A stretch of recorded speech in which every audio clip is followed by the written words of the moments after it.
अगर मैं आपसे कहूं कि आंध्र प्रदेश की 7 दिव्य पहाड़ियों पर स्थित तिरुपति बालाजी का मंदिर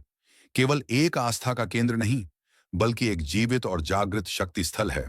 जहां भगवान विष्णु कलयुग में वेंकटेश्वर स्वामी के रूप में स्वयं विराजमान माने जाते हैं,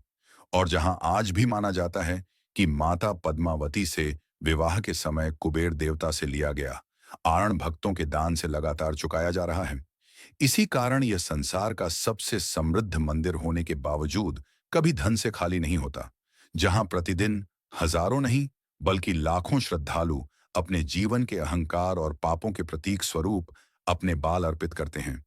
फिर भी भगवान बालाजी के बाल न कभी बढ़ते हैं, न झड़ते हैं और न ही अस्त व्यस्त होते हैं,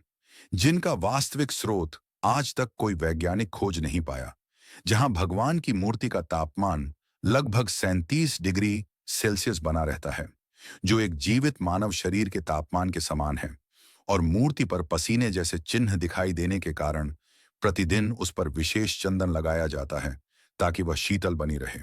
जहां सदियों से एक दीपक निरंतर जल रहा है, जिसे किसने जलाया और कैसे आज तक जल रहा है, इसका कोई लिखित या वैज्ञानिक प्रमाण नहीं है। फिर भी मंदिर की परंपराओं में वह दीपक आज भी जीवित चमत्कार के रूप में देखा जाता है। जहां हजारों वर्षों से जल, दूध, घी और चंदन से अभिषेक होने के बावजूद उस दिव्य मूर्ति पर आज तक एक भी दरार नहीं आई,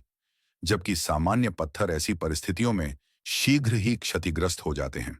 जहां भगवान की मूर्ति का पिछला भाग सदैव गीला पाया जाता है, चाहे मौसम कैसा भी हो, और भक्त इसे इस विश्वास से जोड़ते हैं कि भगवान स्वयं अपने भक्तों के दुख, पीड़ा और कष्ट अपने ऊपर धारण कर लेते हैं।